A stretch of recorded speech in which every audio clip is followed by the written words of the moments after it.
Hey there, YouTube. This is PoochForTheWin with an RU match versus OhMaArceus.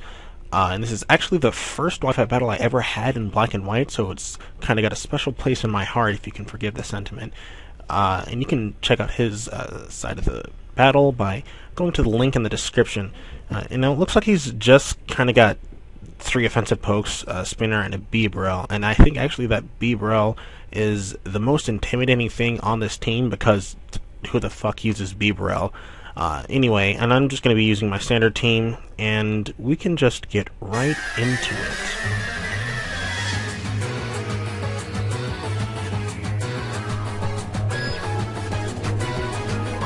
Now, like I always do with this team, I'm leading with Berlin, my Uxie, and he leads with Crawdon. And I was just going to use a super effective move, i.e. Crunch, but I know it's not going to kill me in one hit for sure, so I can use this opportunity to set up Reflect, and that's going to mitigate the damage that this obviously physical attacker is going to be doing to the rest of my team. Switch to my Rhydon Shine On here to take these Crunch, just obvious, and, you know, honestly I just wanted to save my Uxie and rack up some Life Orb damage, which is always nice. And he goes for a Waterfall here, and I'm going to take a gamble and stay in, hoping I can live behind a Reflect and kill with Mega Horn, and 4 times effective stab, Life Orb be damned. Shine On takes like a champ, but unfortunately he gets the flinch, so no killer revenge move for me. Now I plan on saving Shine On for fodder later on. I'm going to switch out to Aloe, predicting another Waterfall, but he switches into Hitmonchan, which isn't really a big deal. I'm going to set up a Wish here, being pretty sure I can live whatever he throws at me behind a Reflect. He ends up misclicking and going for an Ice Punch there over its Thunder Punch, but I'm pretty sure it wouldn't have healed anyway.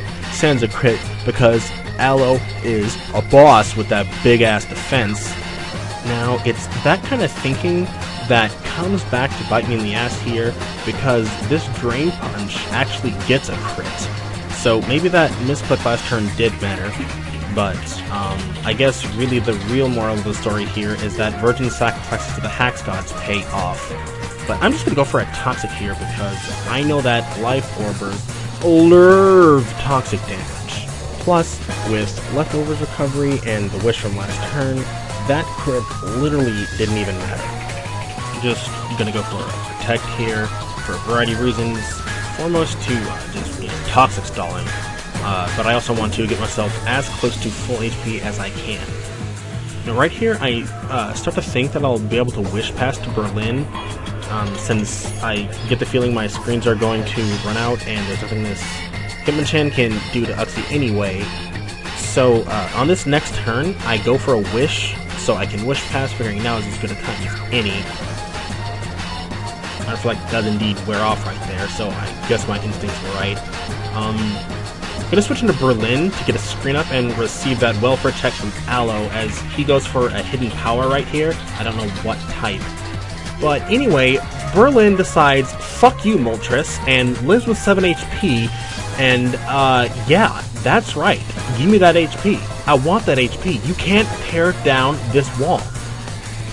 He goes for a Fire Blast here, and I'm pretty comfortable I can live it, but he does get the burn, so I'm gonna die at the end of this turn.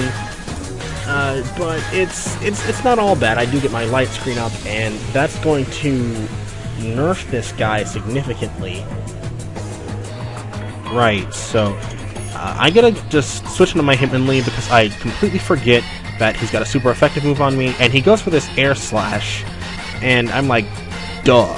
But thanks to the light screen, I live it, and I'm able to kill with a Rock Slide. Bye-bye.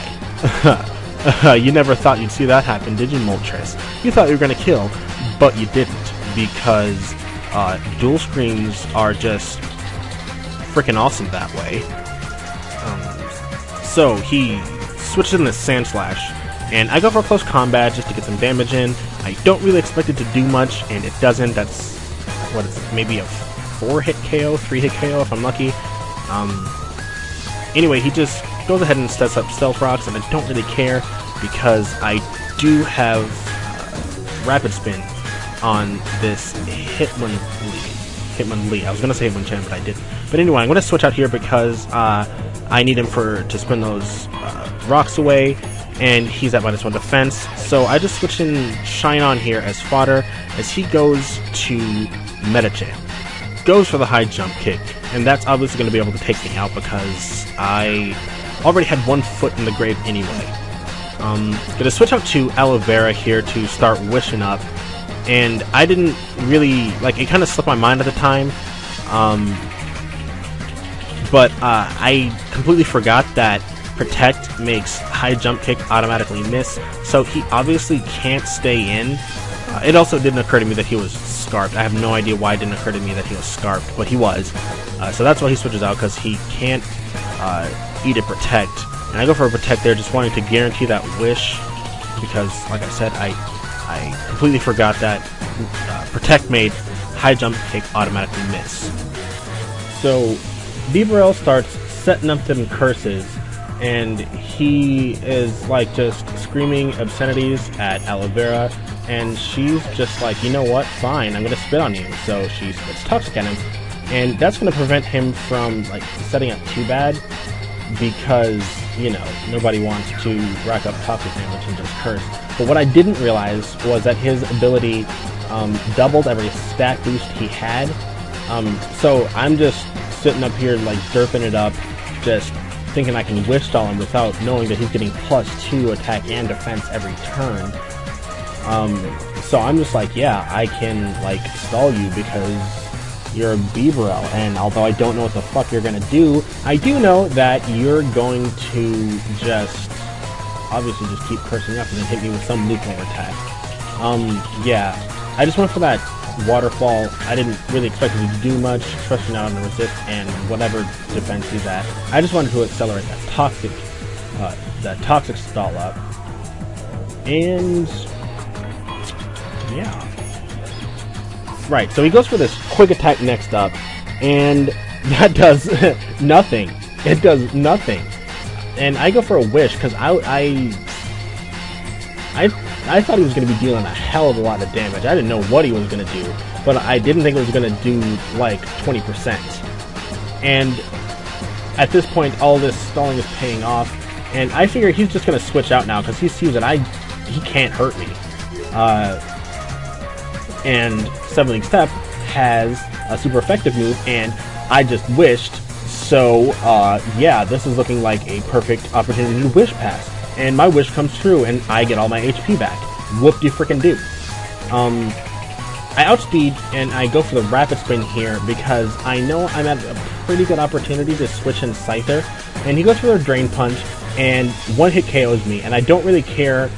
In fact, it's actually a good thing, because I didn't need him anymore because he can't set up rocks on me, and that gives me a free switch into Ichi, my Scyther, and this is the point of the game where I start wrecking face. So he switches out here, I go for a Swords Dance, and I don't really care about this Crawdon, because as you see, Ichi knows karate, and he just goes for that Brick Break, and he snaps this Crawdon in half. The claw is no more. Yeah, get out of my house. He switched in Medicham, and like this is the part where I'm like, whoa, because I didn't know he was scarfed, but that doesn't kill me anyway, and I'm able to just kill that Medicham. Get out of my face! And he's dead. Weakling was too weak. He just switches in Soldier, who's the next in line to die, goes for a Mach Punch, like, please, don't hurt me, I want to get some damage on. I'm just kidding, I'm making him sound like a punk. It's not that bad. I go for an Aerial Ace, that's obviously easily going to take him out. Sonny, don't get, like, offended because I made you sound like a punk there. He's not a punk. He just... It is what it is. Anyway, he goes for a quick attack here, just wanting to get as much damage as he can on me. And I go for that Aerial Ace, and I'm going to be able to kill him out.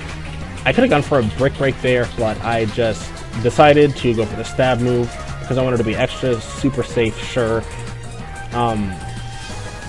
He switches in Sand Slash, and goes for Toxic, and he realized that he probably should have switched into Sand Slash first, since I wasn't able to kill him there, but I guess he just didn't really equate that in his head, because if he had, he would have been able to get a lot more damage off on me, and probably would have been able to kill Scyther. But I did have Sneasel left, and Sneasel probably would have been able to wreck some face. But anyway, that was a really good fight, especially for my first fight, and I really thank OhMaArceus for taking out the time to battle me, and I thank everybody for watching the video. If you liked it, go ahead and leave a like rating. If you really liked it, please subscribe. And yeah, I think that's it. Stay tuned for the next video, guys.